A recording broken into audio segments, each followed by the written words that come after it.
sekarang banyak nih orang bersedekah, jadi anak-anak ini nanti akan terus saja berada di jalanan seperti itu. Jadi orang yang kaya yang digambarkan dengan mobil itu, ya dia bisa memerankan, bisa menjadi wali atau memberikan apa yang namanya beasiswa ataupun terkait pendidikan dan kelanjutan anak ini. Bukan berarti memberikan uang tunai sedekah seperti yang di jalan-jalan itu. Itu saja dari saya, Pak.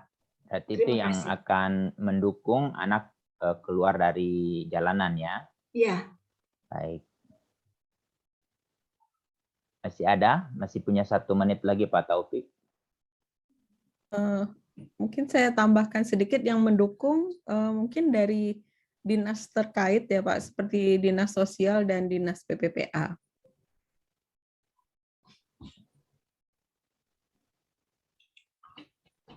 Ya, alasannya Ibu? Karena mereka punya program sebetulnya Pak, cuman karena kita kan ada keterbatasan data sehingga kadang-kadang yang dapat itu bukan yang pas gitu, mungkin ini tidak ada dalam data. Baik. Tambahan sedikit,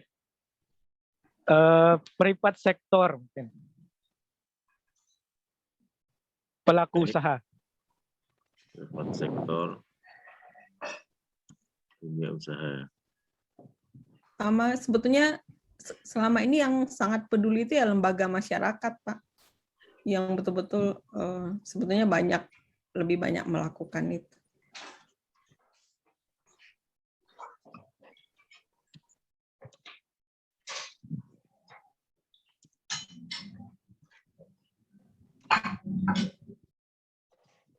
Oke, ada tambah lagi? Lembaga Ini masyarakat, komunitas. Nah, dinas pendidikan juga Pak, karena ada program anak tidak sekolah ya. Menurut saya selain dinas sosial dan PPPA juga dinas pendidikan. Dan juga ada program untuk penarikan anak ini ya Bu? Pencegahan anak tidak sekolah. Pencegahan anak tidak sekolah. Pencegahan anak tidak atau putus sekolah ya Bu ya? Iya, saya tambahkan sedikit. Saya melihat ada satu private sector misalkan, ada private sector di sektor dulu ya, mungkin masih jaya-jayanya Jawa Pos kalau di Surabaya itu justru menggerakkan anak-anak yang di dalam seperti itu untuk kesebayaannya di wilayah di Anjal ya, mereka sambil jajahin ini. Nah, ini ada private sector yang sebenarnya tidak terlalu mendukung misalkan penarikan atau program-program yang perspektifnya membantu mereka. Begitu juga Satpol PP. Satpol PP sebenarnya aparatur pemerintah yang punya tugas untuk seperti bagaimana mereka mengamankan, menertibkan. Tapi sebenarnya di Surabaya sempat itu diberikan pelatihan, kemudian didudukkan sebenarnya posisi mereka, sehingga mereka kemudian ada ini ya, menjadi faktor pendukung. Akhirnya mereka melakukan outreach, melakukan dukungan untuk mengambil, kemudian menempatkan, menjagain mereka di shelter dan sebagainya. Ya, tergantung dari ini. Jadi faktor Pak Satpol PP itu bisa menjadi faktor pengganggu maupun faktor pendorong, tergantung dari bagaimana ini kan di setting sama kebijakannya. Satpol PP didorong perempuan banyak sekarang di Surabaya itu.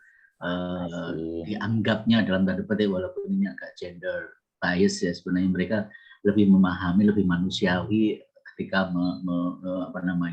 menyentuh teman-teman dari yang di jalanan, yang anak-anak dan perempuan. Itu informasi. Baik, terima kasih. Tepuk tangan untuk kelompok 1. Ya. Kelompok 1 boleh saling WA-WA-an di grup untuk persiapan sesi yang selanjutnya ya. Siapa yang jadi satpa, siapa yang jadi satpol PP, siapa yang jadi guru. Baik. Kelompok 2 presentasi. Kelompok 2 presentasi Mbak Yaya. Halo Mbak Yaya. Saya bisa share screen untuk Mbak Yaya.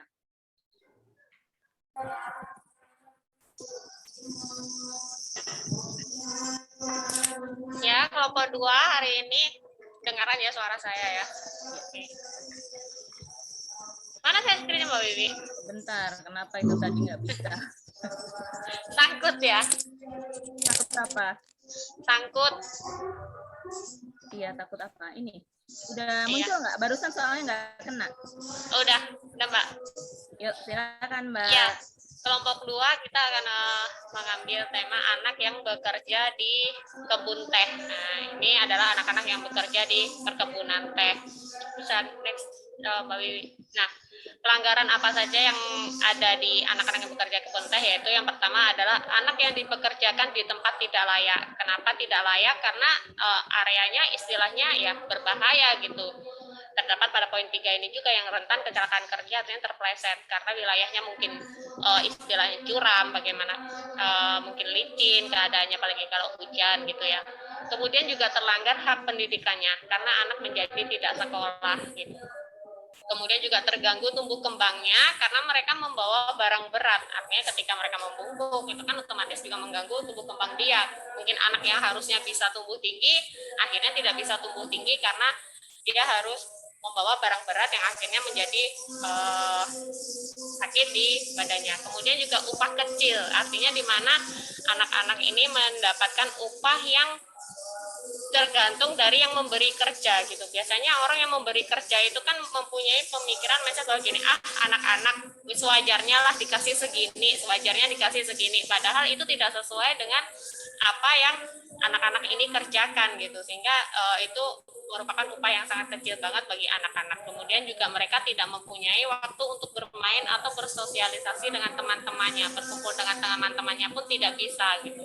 Apalagi kalau istilahnya dia juga harus dengan alasan yang membantu orang tua, padahal ini tadi sebenarnya bukan pekerjaan anak-anak.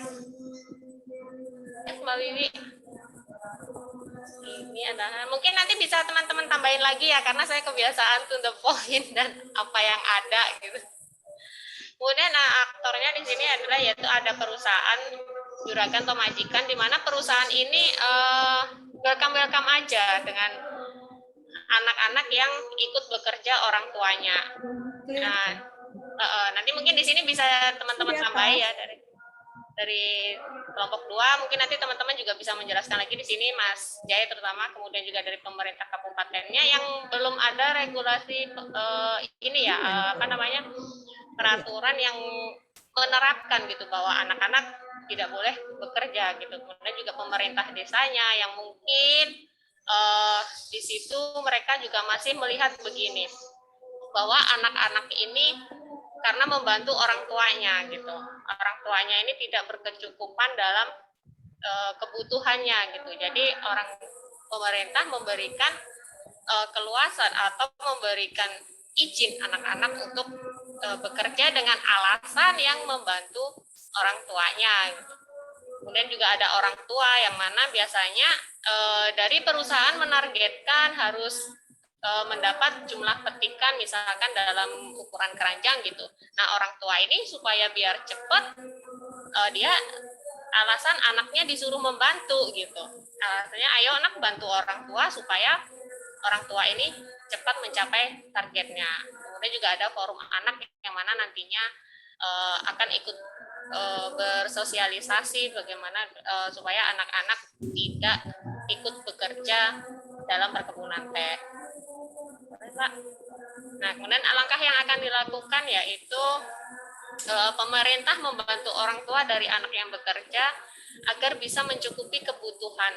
Artinya ketika ada bantuan-bantuan itu, bantuan apa yang harus diberikan agar orang tua ini bisa mencukupi kebutuhan dasarnya paling tidak, sehingga tidak akan melibatkan anak dalam bekerja. Kemudian juga pemerintah menanggung biaya pendidikan anak. Bagaimana dengan anak putus sekolah? Apakah sudah ada istilahnya kelompok-kelompok belajar yang menyediakan pendidikan gratis untuk anak-anak yang putus sekolah gitu? Karena pada dasarnya juga kebanyakan kayak PKBM kayak itu kan untuk ijazahnya untuk anak tidak mampu juga masih ditarik biaya sebesar ada yang 700.000. Nah, mungkin bagi anak yang putus sekolah ingin ingin sekolahnya selesai, itu kadang mereka juga tidak mampu untuk menebus ijazahnya itu gitu, walaupun itu di akhir gitu kan. Kemudian juga pemerintah melarang perusahaan mempekerjakan anak, termasuk artinya membantu. Artinya di sini ada kerjasama pemerintah dan perusahaan gitu. Perusahaan juga harus tegas ketika orang tuanya membawa anaknya. Perusahaan juga harus menegur orang tuanya agar anaknya tidak ikut membantu gitu. Kemudian memahamkan orang tua tentang agar tidak menyuruh anaknya bekerja atau dengan alasan membantu bekerja gitu. Kemudian juga perusahaan menyediakan tempat penitipan saat orang tua bekerja. Nah, ini tempat-tempat penitipan ini perusahaan sebenarnya harus ada ya, karena anak-anak ini nanti tidak ikut bekerja, tapi mereka ada di tempat penitipan yang akan diberi belajar, istilahnya gitu ya. Anak-anak di situ juga diajak bermain dan belajar gitu, yang mana pemerintah dan forum anak tingkat desa aktif juga gitu, ikut membantu perusahaan ini mengajari anak-anak di lingkungan perusahaan teh tersebut. Nah, mungkin itu dari kami kelompok 2. Mungkin ada teman yang mau nambahin, Bang Jai. Udah mantap itu, cuma memang hanya lebih detailnya. Pertama, kalau tadi pertanyaan Bung Hamid, siapa yang menghambat? Iya. Menghambat sekaligus mendorong anak-anak tetap bekerja di perkebunan teh. Kedua, siapa yang mendukung juga untuk dapat keluar dari sana, gitu kan? Nah, yang pertama itu aktor utamanya adalah pemerintah. Bisa kita detailkan. Satu, aktor utamanya adalah pemerintah pusat, daerah. Dalam hal ini kalau kebun teh tadi ada di kabupaten kota. Kenapa? Satu, pemerintah pusat inkonsistensi dalam legalitas. Kebun teh itu bentuk-bentuk pekerjaan terburuk, tapi Komisi bentuk-bentuk pekerjaan terburuk itu tidak terimplementasi sampai hari ini. Unclear positioningnya. Dua, pemerintah daerah dalam konteks legislasi itu banyak yang gagal dalam membuat perlindungan anak sampai kepada perlindungan khusus. Bentuk-bentuk pekerjaan terburuk menjadi contohnya di kebun teh ini.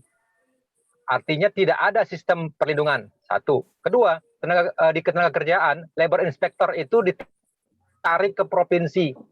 Daerah, kabupaten kota tidak punya labor inspector. Pengawasan perusahaan yang dengan sengaja atau tidak sengaja mempekerjakan anak itu tidak ada.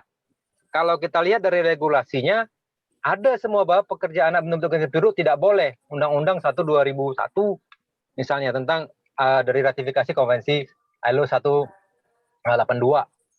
Nah, itu menunjukkan yang pertama. Yang kedua, pada sisi lain sebenarnya pemerintah mendukung penghapusan karena ada beberapa regulasinya, tapi tidak diturunkan ke dalam bentuk administrasi yang tepat, program dan budgetary. Yang kedua yang menghambat itu orang tua. Dalam perspektifnya dua, tekanan ekonomi dan kultur. Nah, nanti dalam pendekatannya juga di sana. Orang tua kalau mau didramakan, satu, di anak itu adalah bagian dari aset ekonominya. Itu masih banyak, itu masih sangat classical teori. Kalau itu anak, ya anak aku. Urusan yang lain, urusan siapa gitu. Maka dia boleh memperlakukan anaknya apa saja termasuk membantu bekerja. Yang kedua, tekanan ekonomi. Anak membantu itu bisa memberikan di kebun teh hasil yang lebih banyak dalam pendapatan orang tua. Repotnya perusahaan kemudian bagian dari yang mendukung juga, itu yang ketiga. Karena dia kemudian bisa mendapatkan produk yang lebih banyak, daun teh yang lebih banyak. Tapi pada sisi lain saya katakan perusahaan bisa jadi tidak sadar karena perusahaan terkadang menggunakan outsourcing. Outsourcingnya yang kemudian mempekerjakan anak-anak. Termasuk orang tua yang dia membawa anaknya. Tadi di diskusi kami, gimana kalau orang tua yang bawa anaknya itu? Perusahaan sudah melarang, tapi orang tua yang bawa anaknya gitu. Nah, perusahaan dia tidak punya kebijakan yang cukup tegas, apalagi di perusahaan-perusahaan yang bentuk-bentuk pekerjaan terburuk. Perusahaan tidak bisa mengidentifikasi bahwa di wilayah perkebunan seperti perkebunan teh itu tempat pekerjaan terburuk untuk anak atau tidak? Itu 3 para pihak itu yang secara direct langsung menghambat untuk menghapuskan bentuk-bentuk pekerjaan terburuk untuk anak, termasuklah yang bekerja di kebun teh tadi. Kalau yang indirect lebih banyak lagi. Ada dinas pendidikan, itu tidak secara langsung. Dinas sosial, kemudian apalagi termasuk penanaman modal dan seterusnya. Nah, itu tuh juga menunjukkan pemerintah gagal di dalam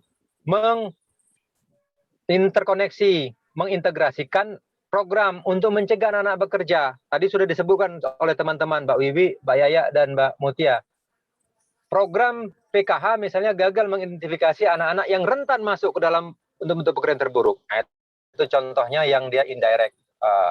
Yang dapat bantuan siapa, yang jadi buruh siapa, itu kira-kira. Itu tambahan Mbak Yaya terkait pertanyaan Bung Hamid tadi. Terima kasih. Bang Yai. Ya. Kalau nakes posisinya di mana? Gimana? Di Snaker. Di Snaker itu punya posisi dalam, dia punya yang namanya labor inspector. 1, pengawasan perusahaan, ya, mereka yang mengawasi perusahaan-perusahaan dalam konteks menjalankan implementasi dari Undang-Undang Ketenagakerjaan. Undang-Undang Ketenagakerjaan itu mengatur tentang anak-anak terpaksa bekerja, gitu kan? Tapi bentuk-bentuk pekerjaan terburuk sudah tidak boleh lagi.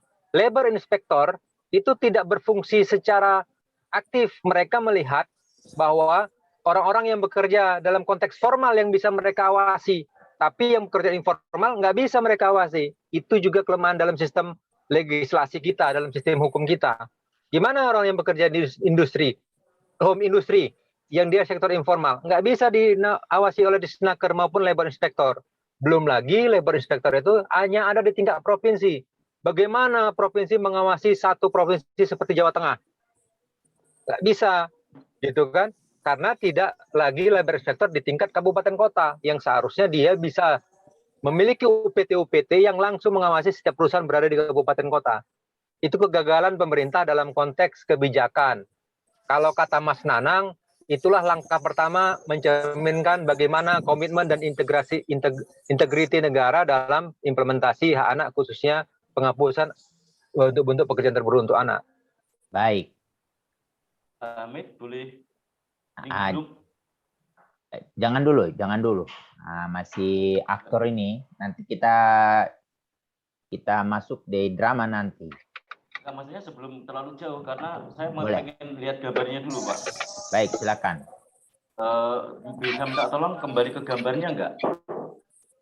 Soalnya saya itu kan, latar belakang saya itu kan pertanian ya, jadi saya agak jeli kalau berkaitan untuk gambarnya dengan... ini, kami tadi cari yang kebun teh, iya. Tapi kami masih dapatkan yang bakau. Tembakau. Oh ya. Begitu, makanya kalau ya, karena akan beda sekali. Mohon maaf, karena kalau dari gambar ini kan ini daunnya daun tembakau dan petani tembakau dan isunya beda. Kalau petani tembakau itu sebenarnya sudah cukup makmur ya. Dan ada yang namanya DBHC-HT ya, apa namanya, dana bagi hasil cukai tembakau, dan itu biasa banyak dan kebingungan mau dialokasikan kemana. Dan yang paling kalau terkait dengan tembakau sebenarnya isu yang paling ini adalah paparan nikotin terhadap anak-anaknya tembakau.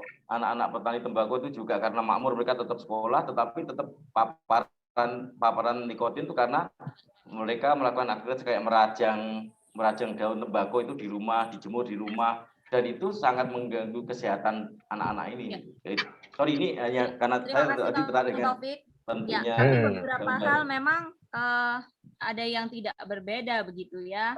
Kalau misalnya tembakau kalau dari sisi misalnya paparan nikotinnya begitu, sama kalau misalnya di kebun teh itu sebenarnya pestisidanya yang dikhawatirkan tadi di diskusi di kelompok kami gitu ya, bahan-bahan kimia di situ. Termasuk sebenarnya adalah anak-anak yang kemudian memanggul ini ya hasil petikan teh atau misalnya barang-barang atau bahan-bahan yang ada di wilayah perkebunan. Nah, itu biasanya mereka juga terlibat di situ. Kalau dalam konteks sekolah, sebenarnya di masa-masa musimnya itu seringkali mereka jadinya nggak sekolah karena harus mengejar gitu ya, mengejar jumlah yang ditargetkan kepada orang tuanya, karena terkadang mereka bukan pekerja yang rutin tapi bisa juga menjadi pekerja musiman. Jadi ketika musim banyak sekali kemudian anak-anak langsung masuk ke perkebunan. Itu tadi jadi bahan perdebatan yang seru begitu di kelompok kami. Nah, nanti terima kasih Bang. Baik. Semua kan cerita tadi sekarang medianya kan pakai gambar ya, harusnya gambarnya yang sesuai karena isunya memang jadi beda sebenarnya. Iya. Walaupun sebenarnya konteksnya sama-sama BPTPA. Ya. Kalau bicara BPTA, nggak konteks lagi kita bicara soal keterpaparan kenapa dia menjadi BPTA. Penting, tembakau dan teh beda konteks, oke. Tapi bicara soal mau gaji, mau keterlibatan orang tua udah nggak penting lagi. Karena begitu BPTA, anak tidak boleh berada di situ. Anak tidak boleh terlibat dalam proses kerja itu. Itu titik. Mau bicara gaji, bicara soal yang lainnya dalam konteks perusahaan dan yang lainnya itu sebenarnya udah nggak kontekstual lagi. Tapi kenapa itu menjadi BPTA? Nah itu dia. Terima kasih. Tepuk tangan untuk kelompok 2. Ini nanti diperdalam lagi pada saat sesi selanjutnya ya. Nah, coba kelompok 3. Kelompok 3, topik foto apa yang dipilih tadi? Halo kelompok 3. Mana Bu Aya tadi? Bu Aya? Atau bisa bantu sharingkan gambarnya? Oh ini. Silakan Pak Taufik tadi mau bicara. Lanjut Pak Albert. Ya, nanti Pak Taufik tambahkan ya. Siap. Jadi ini gambarnya kan tidak asing lah bagi kita ini dan bukan gambar baru. Dan nampak jelas itu memang anak-anak. Tadi ada macam-macam gambar, anak-anak perempuannya juga ada. Tapi satu aja yang ditampilkan. Kemudian dia berpakaian putih merah dan tidak sendiri. Dan yang paling sini nih sambil ketawa senang nih yang. Nah, apa yang bisa kita lihat kalau siapa di belakang dan pendorongan penghambat, mungkin ada kaitannya dengan gambar tembakau tadi. Yang jelas ada yang menginginkan manusia merokok. Nah, kalau dia sudah merokok dari anak-anak, nanti dia dewasa akan merokok. Ya, ada yang berhenti, tapi potensi bisnisnya ya di situ. Kalau dari anak-anak sudah merokok, ya lebih banyak yang meneruskannya ketimbang yang berhenti ya. Jadi ada yang menginginkan situasi itu. Di balik itu siapa yang dapat untung? Kalau nyatok dagang aja tentu yang dapat untung pedagang. Tapi kadang-kadang kan berbisnis ini beralasan pula nih. Di belakangnya sana ada lagi petani yang juga punya anak-anak yang harus hidup. Lalu kita membatasi. Pemerintah membatasi ya rokok hanya untuk orang dewasa. Tapi kembali lagi ketegasan hukum, ketegasan pengawasan, ya mungkin itu yang masalah di sekitar kita. Di pemangku kepentingan kita mungkin itu masalahnya. Lalu mudahkah, susahkah melihat menemukan kejadian ini? Enggak. Nah, kita sebagai lingkungannya yaitu orang tua, tetangga, masyarakat. Kalau guru dia di sekolah, nah ini enggak kejadiannya di sekolah, tentu setelah dia pulang sekolah. Ada yang peduli, prihatin di dalam hati tapi enggak berbuat apa-apa.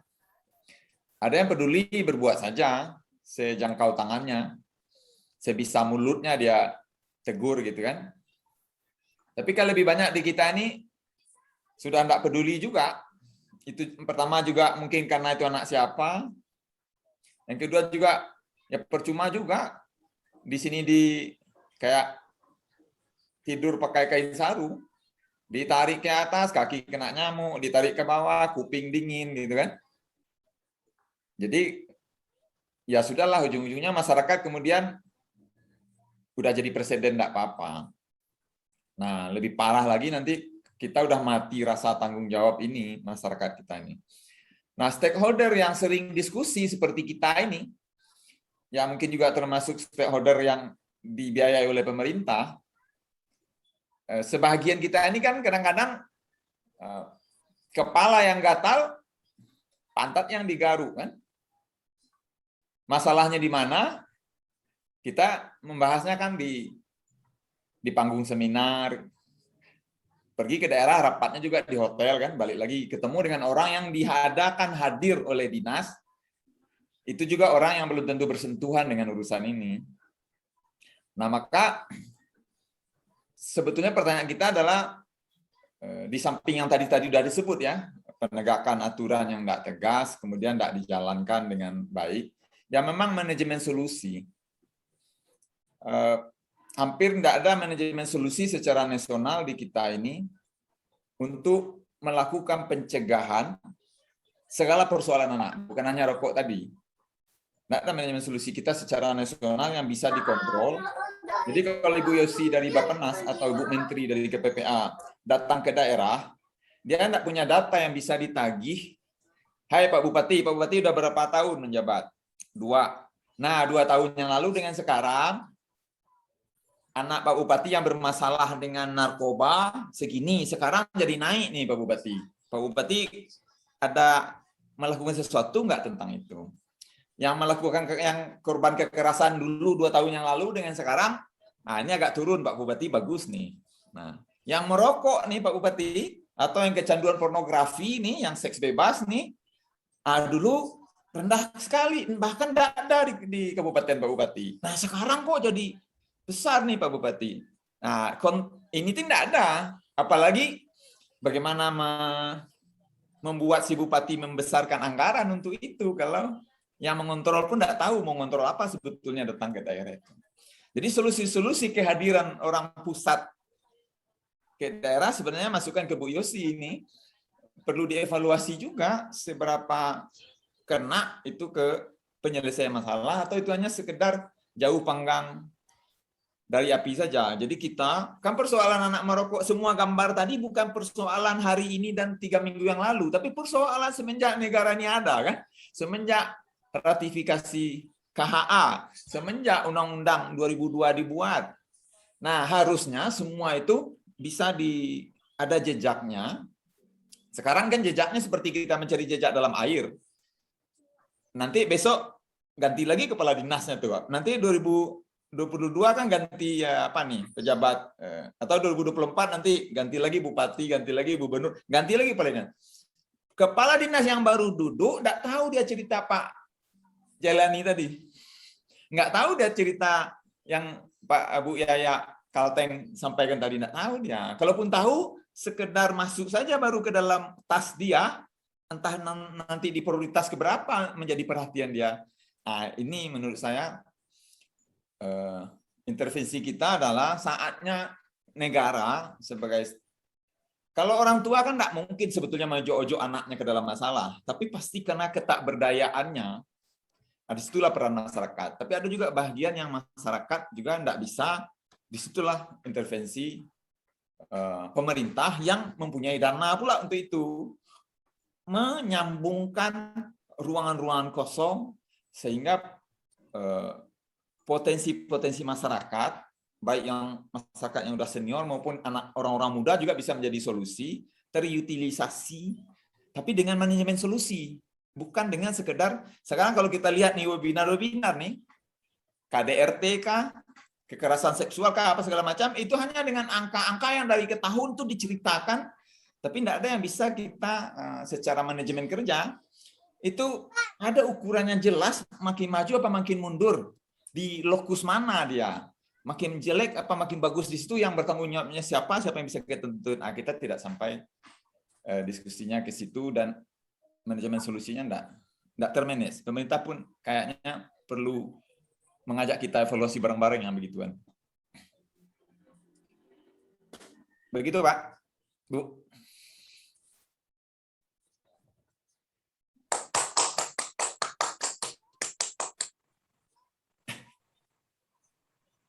Halo.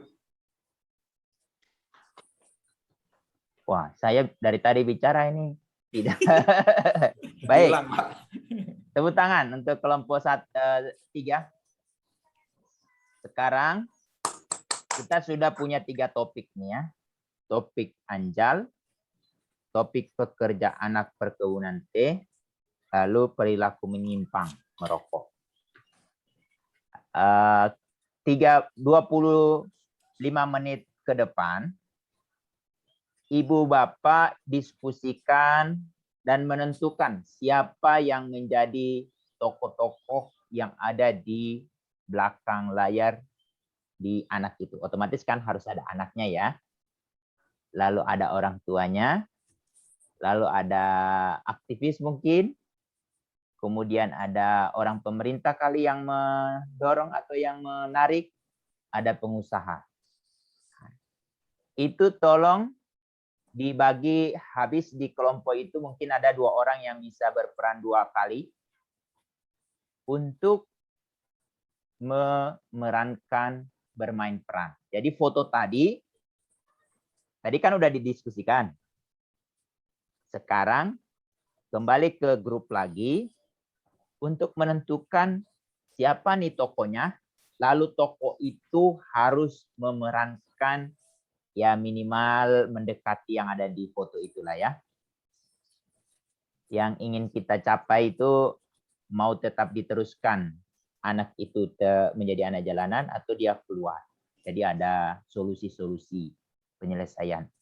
Dalam drama babak, ini bermain perannya, ceritanya itu hanya 5 menit.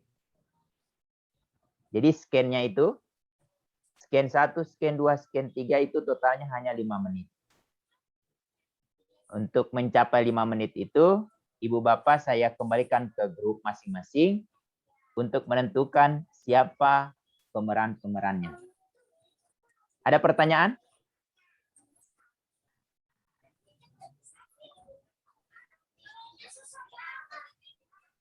Ada pertanyaan Ibu Bapak? Tampilannya hari ini juga atau besok? Bermain peran hari ini. Habis diskusi, itu langsung masuk ke grup, seperti tadi presentasi, itu langsung kelompok 1 memerankan anak jalanan. Kelompok 2 bermain peran pekerja anak. Lalu kelompok 3 langsung berperilaku menyimpang. Lengkap tadi yang ceritanya Pak Albait itu harus keluar di cerita ya. Oke, siap? Sejak sesi 1 kita sudah bermain peran sebenarnya Pak Hamid. Nah, ini kan disuruh memang, jadi anak kelompok anak. Nah, ini memang benar-benar jadi tokoh yang dipilih di foto tadi ya. Siap ya? Ya, siap. Oke, kembali Kita ke kamar kembali masing-masing. ke kamar masing-masing dengan aktor yang hebat-hebat ya. Ini persiapan nih.